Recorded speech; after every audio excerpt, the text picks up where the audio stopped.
Bienvenidos a la unidad curricular Formulación de Proyectos, correspondiente al trayecto 1, trimestre 1 del Programa Nacional de Formación en Histocitotecnología. Desde este momento estaré acompañándoles en el desarrollo del contenido programático. Antes de iniciar la clase, con una breve introducción, permítanme presentarme. Soy Nelson Corredor Trejo, licenciado en Comunicación Social, magíster Scientiae en Educación, mención Lectura y Escritura, doctor en Ciencias de la Educación, profesor ordinario, asociado y docente investigador de la Universidad Politécnica Territorial del Estado Mérida, Cleber Ramírez. La formulación o elaboración de proyectos como actividad de enseñanza-aprendizaje es una moderna manera de entrenar a los estudiantes de las distintas carreras en ciencias de la salud en una actividad profesional concreta. En este curso virtual de carácter introductorio, conoceremos algunas de las metodologías útiles para comenzar y estructurar la formulación de proyectos. Es oportuno aquí recuperar las palabras de un moderno y destacado pensador, Umberto Eco. Se puede aprovechar la ocasión de una tesis o proyecto, aunque el resto del periodo universitario haya sido desilusionante o frustrante, para recuperar el sentido positivo y progresivo del estudio, no entendido como una cosecha de nociones, sino como una elaboración crítica de una experiencia, como adquisición de una capacidad buena para la vida futura, para localizar los problemas, para afrontarlos con método, para exponerlos siguiendo ciertas técnicas de comunicación. Desde el más general de los puntos de vista, la unidad curricular Formulación de Proyectos es una actividad intelectual encuadrada en las conocidas como ciencias cognitivas o ciencias del conocimiento. Esta disciplina está teniendo cada vez mayor difusión gracias al agotamiento del método de las recetas, especialmente en el campo de la metodología, por lo que en este curso no se presentarán las recetas para hacer un buen proyecto, sino que intentará inducir a los estudiantes a reflexionar sobre el proceso mental y cognitivo, racional y lógico, evolutivo y contextual, que implica la realización de un proyecto en el área de los sistemas de salud pública. Este curso tiene el propósito de desarrollar en los estudiantes destrezas o habilidades para formular proyectos, junto a la esperanza de crear algunas condiciones mentales o intelectuales para generar alguna estrategia que, integrando destrezas con conceptos, permitan acometer la elaboración de un proyecto. No se trata entonces de enseñar procedimientos de rellenado de formularios de proyectos. Sin más preámbulos, comencemos este recorrido cognitivo por el fascinante mundo de la formulación de proyectos. Comencemos por definir una palabra que debe estar presente en todo lo que emprendamos en nuestra vida. Se trata de la palabra planificación. ¿Qué es planificación? ¿Cuál es su significado e importancia en la formulación de proyectos? Pues bien, la palabra planificación, según Fidias Arias y su guía para la elaboración y evaluación de proyectos comunitarios, publicada en el año 2011, es un proceso racional de toma de decisiones para prever y anticipar acciones futuras dirigidas al logro de metas y objetivos, situación deseable, empleando para ello unos recursos limitados. La planificación es un conjunto de acciones racionales relacionadas entre sí y previstas con anticipación, dirigidas a resolver problemas sociales, satisfacer necesidades o transformar una realidad y lograr una situación deseada mediante el uso eficiente de recursos limitados en un lapso predeterminado. Muchas veces realizamos actividades a un tiempo que no necesitamos o dejamos para último momento hacer cosas importantes. Es algo muy común en nosotros, sobre todo en los tiempos estudiantiles, donde no tenemos mucho cuidado de lo que hacemos y acabamos realizando nuestras actividades académicas de una manera desorganizada y sin control. Es en estos momentos cuando existe la necesidad de planificar. La planificación o planeación, como también se le conoce, implica crear un plan de trabajo antes de realizarlo. Esto se hace con suficiente tiempo de antelación, con el propósito de prevenir cualquier problema futuro que se pueda presentar. Al momento de planificar, se deben priorizar las tareas pendientes, para de esta manera, al realizar cada actividad, la podamos hacer de una forma organizada y cronológica. El planificar nos da razón y dirige elementos para que se cumplan objetivos. Algo muy importante para la planeación también es el evitar problemas futuros. Si bien no podemos tener una esfera de cristal para ver el porvenir, podemos crear planes de contingencia. Este concepto está muy relacionado al tema de control. Lo que nos ayuda es que una vez que tenemos priorizadas nuestras actividades, podemos pensar en los contratiempos que se pudieran generar al momento de ejecutarlas. Después de revisar el tipo de problemas, entonces procedemos a elegir factores y procesos que ayuden a acelerar la corrección o incluso a evitar que sucedan. ¿Por qué planificar? Porque es necesario evitar la improvisación, la incertidumbre y la dispersión de recursos. Porque la selección objetiva y racional de alternativas solo se puede hacer sobre la base del conocimiento de la realidad y porque nos sirve para transformar situaciones actuales y nos prepara para situaciones futuras. La planificación como proceso utiliza instrumentos que se concretan en documentos o papeles de trabajo denominados planes, programas y proyectos, los cuales responden a los distintos niveles de planificación. Nivel macro, mediante la elaboración de planes. Nivel meso, a través de programas. Y a nivel micro, con la formulación de proyectos. Para concretar cualquier proyecto existen instrumentos o herramientas de planificación, dependiendo de la naturaleza de este. El diagrama de Gantt es una herramienta gráfica que ilustra un cronograma del proyecto para mostrar las relaciones de dependencia entre las actividades y el estado actual de la planificación.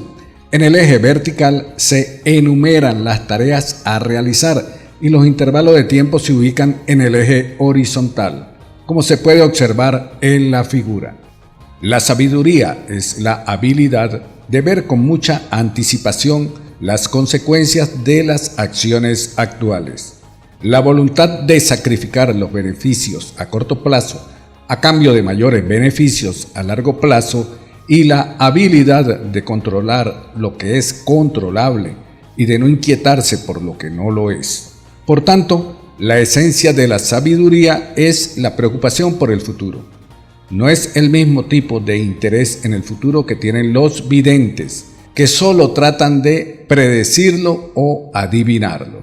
El sabio trata de controlarlo, nos dice Khoury Abdallah en Teoría de la Planeación, artículo publicado en el año 2009.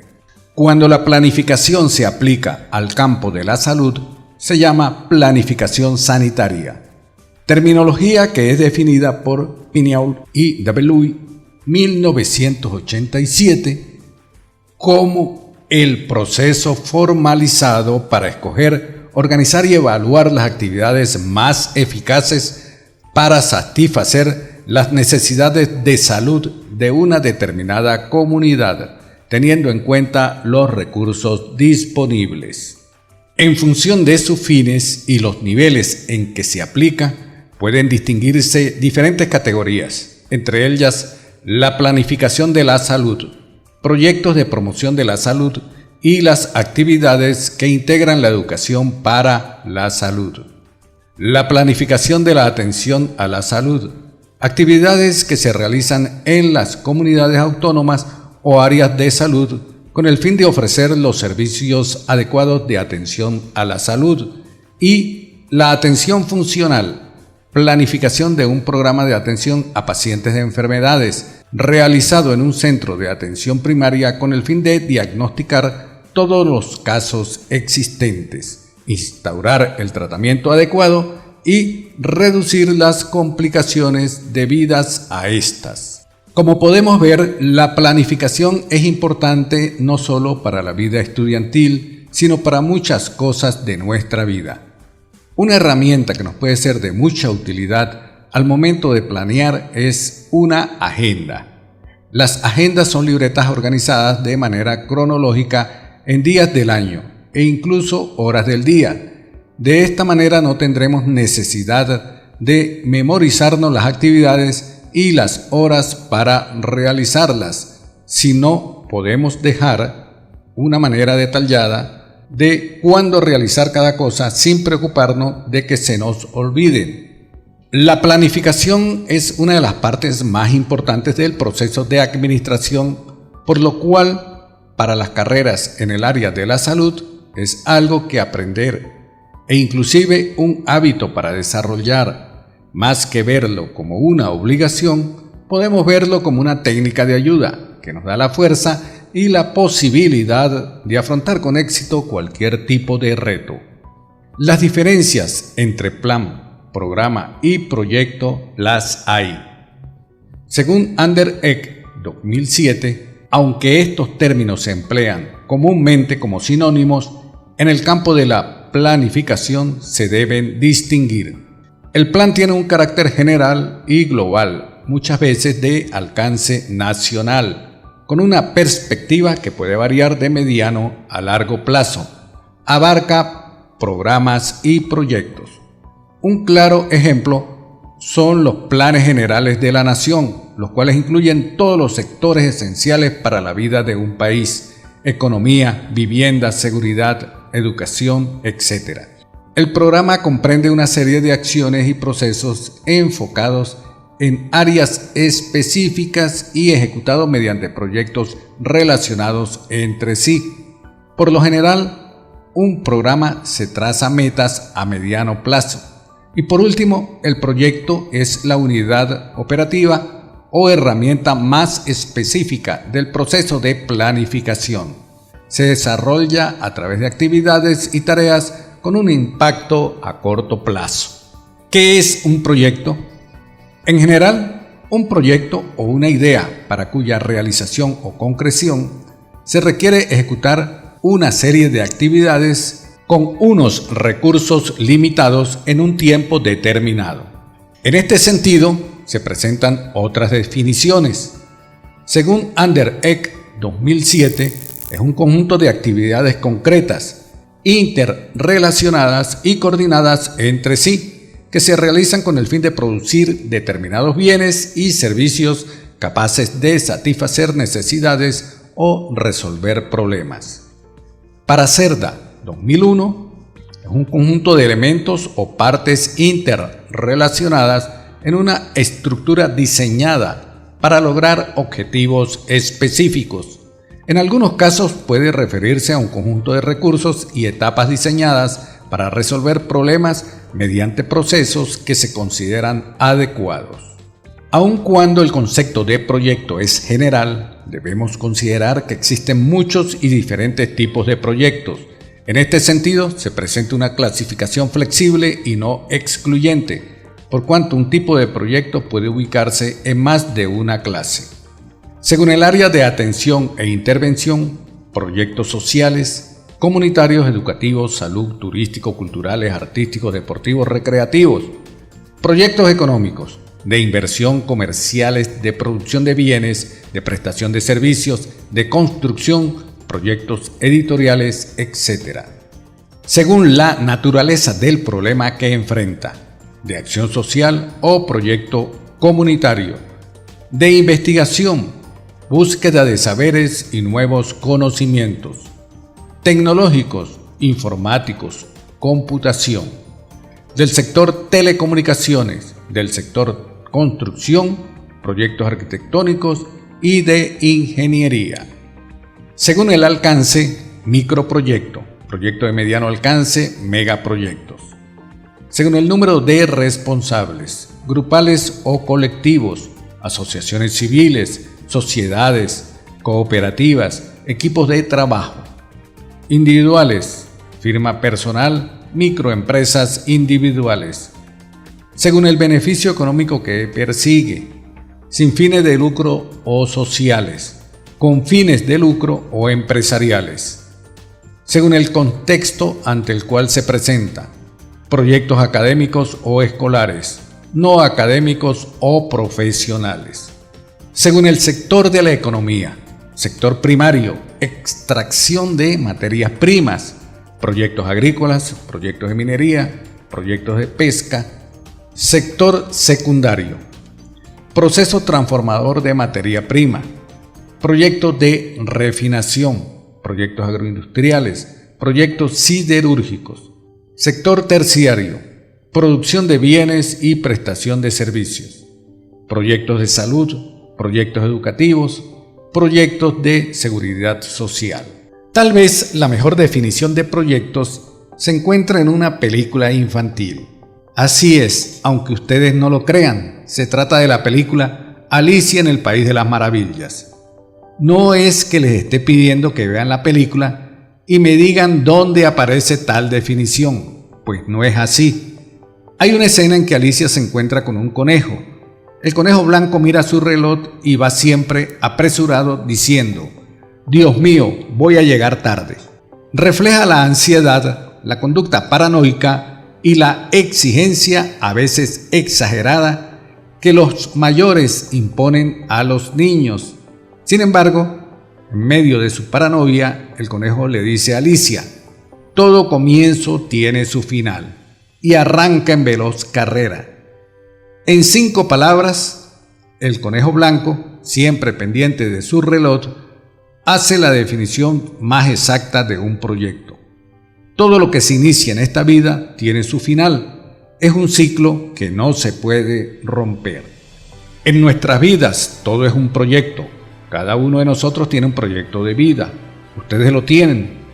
Pues de no ser así, sus vidas no tendrían sentido. Por ejemplo, ya estamos en diciembre. A pesar de todas las circunstancias adversas que hemos vivido en este año 2020, a partir de marzo y hasta hoy, tenemos planificado hacer algo para el próximo año.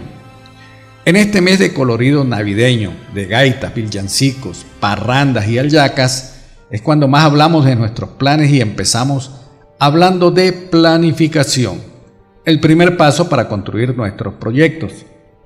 En esta clase hablamos de planificación y proyectos, lo básico para comenzar a pensar en proyecto, para involucrarnos en su formulación.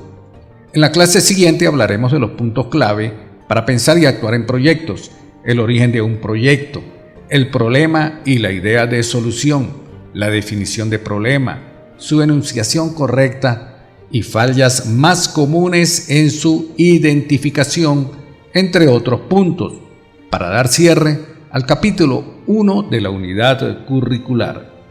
A cuidarse mucho en esta temporada navideña. Eviten las fiestas, aunque sea difícil decir no a las invitaciones. Eviten también las concentraciones de personas. Mantengan distancia social en las colas y exijan que también los demás respeten el distanciamiento. Utilicen tapabocas y, de ser posible, máscaras de protección facial. Laven permanentemente sus manos. No toquen áreas comunes, tubos de agarre en el transporte público, bandas de apoyo en escaleras mecánicas y procuren no ingerir alimentos en la vía pública. La mala manipulación de alimentos es otro alto riesgo de contagio. Nos vemos virtualmente hablando en la próxima clase y, como se destacaba en la película La Sociedad de los Poetas Muertos, me despido con ustedes con esta frase del poeta romano Horacio: Carpe diem.